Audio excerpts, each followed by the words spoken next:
Hey, salut tout le monde! Je me préparais à faire mon souper, puis je voulais vous montrer le petit nouveau chez Tupperware. J'ai reçu cette semaine le spiraleur, donc le nouveau maître pour faire des légumes et en ruban. Alors, je vous montre qu'est-ce que ça fait. Ça fait ça ici. Donc, vous voyez, une fois que c'est monté, ça fait comme ça des légumes en spirale. On peut avoir des spirales épaisses, des spirales plus fines et en forme de ruban, un peu comme les chips dans les festivals. Donc, c'est la première fois que je m'en sers. On va regarder ensemble comment que ça se monte. On va voir que chez Tupperware, rien n'est compliqué. Alors, en premier, on a la base, qui est vraiment la base de tout le système maître. Donc, si vous avez déjà soit la sorbetière, le maître râpe ou le hachoir, vous avez déjà la base. La base est standard pour tout le système. Si vous ne l'avez pas à ce moment-là, elle peut être commandée également. Alors, on a ici vraiment la partie du spiraleur. On va le mettre sur la base comme ça. Juste clipper ici. On met la base sur une surface anti-adhésive plane et on barre comme ça. Là, ça bouge pas. Je pourrais le lever, mais je le ferai pas étant donné que c'est sur mon poêle. Ensuite, on a la partie ici avec les spirales et ici pour piquer les légumes. On les rentre au bout. Ça. Je vais tourner, voir si c'est bien rentré. Ok, il y a une coche à ce moment-là, on le met comme ça. Ici, la vis, on la rentre au bout. Ensuite, on tourne pour la poignée. Comme ça. Et je vois ici qu'il peut sortir. On a une partie qui montre, il faut le barrer. À ce moment-là, on va vraiment tourner. On va voir qu'est-ce que ça fait. Vous voyez comment ça marche? Il sort, il ne peut pas sortir. Pour le rentrer, à ce moment-là, il faut juste le redébarrer comme ça.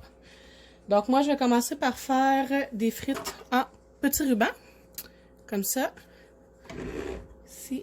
Alors, je mets ça au bout. Il y a deux petites languettes avec des trous ici. Je vais les mettre à l'intérieur. Puis, on va clipper le dessus.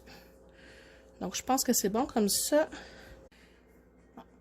Comme je disais qu'on voulait trouver ensemble comment ça fonctionne, donc j'ai trouvé le truc. Ici, on a la partie comme ça. À l'intérieur, on a un petit pic.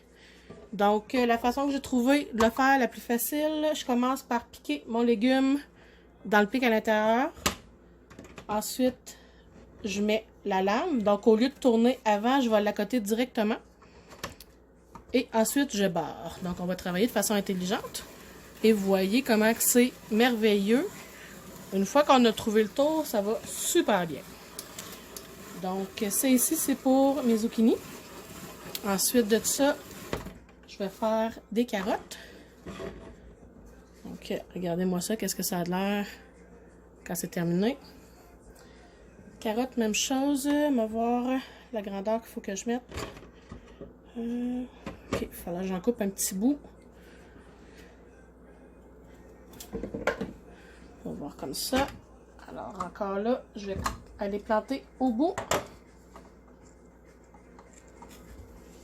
Ça va vous permettre en même temps de voir que même avec une carotte qui est plus mince, ça fonctionne quand même. En tout cas, espérons. Ici, je vais barrer.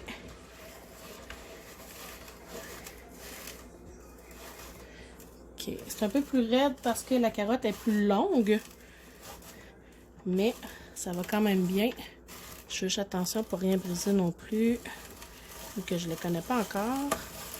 Une fois que la carotte est un peu moins longue, ça va mieux. Ok, je pense que ma carotte a bougé un petit peu parce que finalement, elle ne fait pas en entier. Mais on voit le principe de comment ça fonctionne. Et par la suite, je vais vous mettre sur pause le temps de préparer mon autre parce que je vais également faire des frites à ruban. Donc, je reviens. Donc, je suis revenue avec ma patate douce. Alors, c'est vrai, je vais juste vous montrer. Ça ici, dans le fond, au bout, on a toujours un petit trou comme ça. C'est si on veut y mettre un bâton comme ça pour que les légumes aillent directement dessus. Alors, je vais essayer ça. Planter mon bâton. Ensuite, on va y aller. Je sais pas si ça va fonctionner tout de suite. Ah oui. Regardez ça. Donc, la patate suit vraiment le bâton.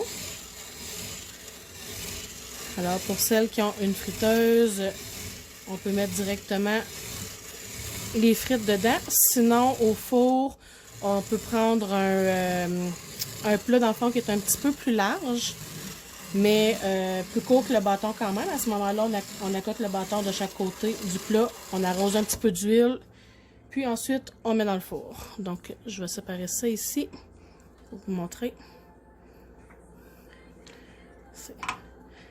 Ma patate n'était pas toute égale, donc ça l'a fait comme ça, mais ça donne quand même un résultat. Puis, un exemple, on imagine que ça, ce serait mon plat pour le four. À ce moment-là, on met ça comme ça, on met un petit peu d'huile, nos épices, puis directement au four pour le faire cuire. Alors, j'espère que vous avez aimé ça. Si vous voulez avoir plus de détails, vous avez juste à m'appeler, puis on se donne rendez-vous. Bonne journée!